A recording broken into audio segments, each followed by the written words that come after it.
Ah, je me suis bouffé une bonne claque, hein. Ah, bah oui. Ah oui, oui, oui, oui.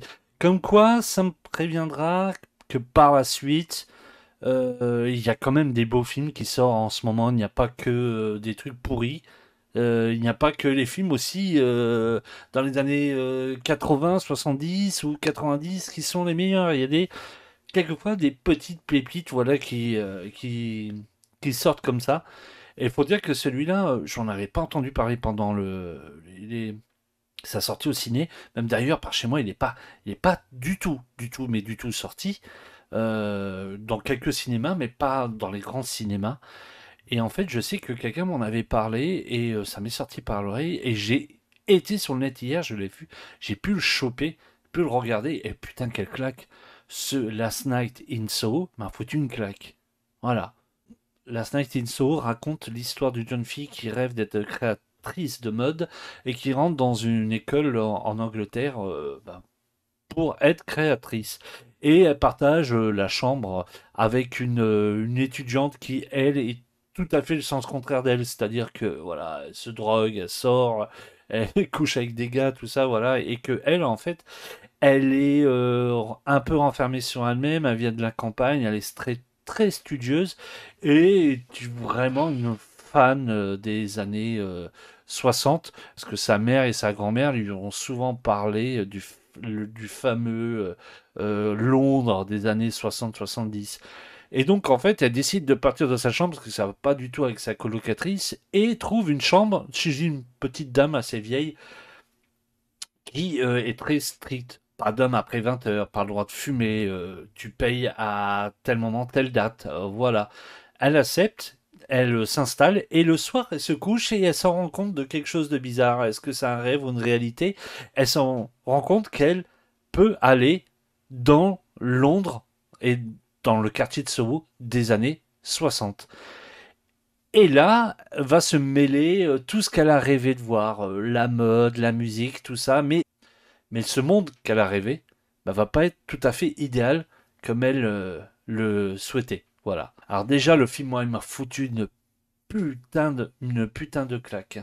Voilà. Je savais pas que derrière, c'était Edgar Wright, le réalisateur.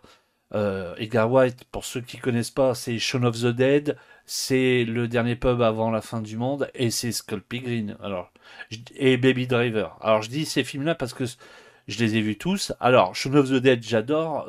Skull Green, j'adore. Le Dernier Pub, il est sympa. Après, les autres, je les ai pas vus. Voilà. Mais il faut dire que avec ce Last Night in Soho, il monte vraiment crescendo. Voilà, sa réalisation est tout juste mortelle et sublime. Le film, c'est une claque. Et sur tous les rapports, on peut parler de l'interprétation du casting, l'interprétation des acteurs, on peut parler aussi de plans, de réalisation, on peut parler aussi de photographie, on va parler aussi du scénario sans spoiler, parce que c'est pas une vidéo pour spoiler, mais vous savez que le scénario il a été critiqué mais moi, je le trouve sympathique. Alors, déjà, le casting, franchement, rien à dire. Les acteurs jouent très très bien. Dedans, on a Gianna King, c'est celle qui fait la petite vieille dans la maison. En fait, pour ceux qui connaissent pas Gianna King, elle est morte, elle est décédée. Elle est décédée, excusez-moi, en 2020. C'est tout simplement l'icône et l'actrice de chapeau melon et bottes de cuir, voilà. Et puis d'autres choses. De Game of Thrones aussi, elle était dans Game of Thrones. Il y a Matt Smith, c'est le rôle masculin du film. Lui, il a joué dans Doctor Who, ça a été le 11e Docteur, et il a joué aussi dans la série The Crown. Il y a Thomasin McKenzie, elle a joué dans le dernier film de Night Shyamalan, c'est Old, et elle a joué aussi dans Jojo Rabbit, voilà, j'allais me tromper. Et la fille qui joue cette magnifique blonde qui vit dans les années 60, c'est Anya Taylor-Joy. Elle a joué on a pu la voir dans The Witch, qui est excellent, Split, j'adore aussi, et Le Jeu de la Dame, la série qui est passée sur Netflix, qui, je pense, qu'il n'y a qu'une saison que je n'ai pas vue, apparemment, qui est vraiment très très bien. Et bon, bah, le réalisateur, c'est Edgar Wright et qui s'accompagne aussi avec quelqu'un de la photographie de Old Boy, que, honte à moi, je ne code pas le nom et je le mettrai sur l'écran. Et tout ça fait un super mélange. Alors, au niveau de la réalisation, on a l'impression qu'Edgar Wright, c'est tout simplement un fanbase, un fanboy de Argento. Voilà. Il y a des plans qui m'ont fait penser à Suspiria ou Inferno. C'est c'est bluffant. Voilà, ce côté rouge, côté la colométrie rouge, la photographie, ces plans où en fait elle est dans le côté réel où on ne sait pas trop, où en fait elle suit cette fille des années 60 qui va dans des bars ou dans des cabarets pour danser ou chanter. Et en fait, quand elle descend les escaliers, elle regarde, cette personne regarde son visage dans le miroir et on voit la personne des années actuelles. C'est super bien fait, c'est super bien maîtrisé, c'est vraiment aux petits oignons. La réalisation est vraiment vraiment top et on le sent franchement que c'est voilà peut-être je sais pas un hommage voilà, à Argento, mais on le sent bien le côté fan. Par contre, ça c'est clair et net. L'interprétation de tous les acteurs est vraiment très très juste, franchement superbe. Les deux filles y jouent mais d'une façon incroyable, voilà. Que ce soit Thomas Mackenzie qui joue le rôle de cette étudiante et que ce soit Anya Taylor-Joy qui elle est magnifique jeune femme dans les années 60. Voilà, l'interprétation, il n'y a rien à dire. Voilà. Le scénario, c'est ça qui était un petit peu critiquable sans spoiler. Il y a beaucoup de gens qui disaient que la fin était assez bizarre, était trop je pourrais pas dire le terme téléphoné, mais c'est-à-dire un peu trop vu sur les autres films. Ça, moi, ça m'a fait penser un peu à du Night Shyamalan. Ça aurait pu me gêner si la réalisation et si l'interprétation était mauvaise. Là, franchement, c'est juste un petit détail. Pour moi, et le film, il est tellement, tellement beau, tellement, tellement parfait que ça, on l'oublie. Le petit côté aussi que j'ai pu remarquer, c'est que certaines personnes pourraient dire oui, ça fait un peu trop féministe. Bah pour moi, oui et non. Ok, il y a ce côté féministe parce qu'on rappelle que dans les années 60-70, les hommes c'était des gros porcs, hein. De toute façon, quand ils allaient dans les cabarets, quand ils allaient voir des gonzesses, voilà, c'était ils les regardaient danser, le petit billet sur la table, et puis on savait comment que ça se finissait. À la base, c'était des gros porcs à l'époque, hein, voilà. Mais c'était une autre époque. Et là, en fait, ça, on leur refait remarquer à la gente masculine en disant, vous voyez comment vous étiez avant? Mais d'un autre côté, après, Edgar White souligne bien un truc que ben tout le monde n'est pas dans le même cas et il y a des gentils. Et ça, vous le saurez dans l'histoire. Et c'est bien amené. Et franchement, j'ai trouvé ça vraiment, vraiment classe de balayer ce côté aussi féministe en disant non, il y a, les hommes ne sont pas que des porcs. Il y a des gens bien aussi. Voilà. Alors tout ça fait vraiment un film magnifique que je vous conseille absolument. Cours aller le voir parce que franchement, c'est très très bon. Je sais pas s'il est encore disponible encore dans le cinéma. C'est ça. J'ai été super étonné qu'un film aussi magnifique que ça passe en travers, que j'en ai pas entendu parler, que ce soit à la télé ou que ce soit, voilà quoi.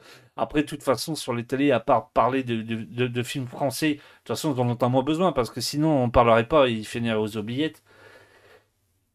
Personne, je sais pas, moi, j'en ai pas entendu parler de ce film et c'est dingue quoi. Et pourtant, on m'a dit qu'il y avait énormément de bandes annonces, tout ça. Il est passé en travers et j'étais un petit peu c'est plus un petit peu déçu de ça parce que c'est vraiment vraiment un excellent film. J'ai encore ces plans où elle descend l'escalier, elle voit son double quand elle est sur le lit pour aller se coucher, elle voit voilà cette fille en haut habillée à l'époque, voilà en dessous très très très sexy avec ces mecs là qui sont venus juste pour une chose quoi.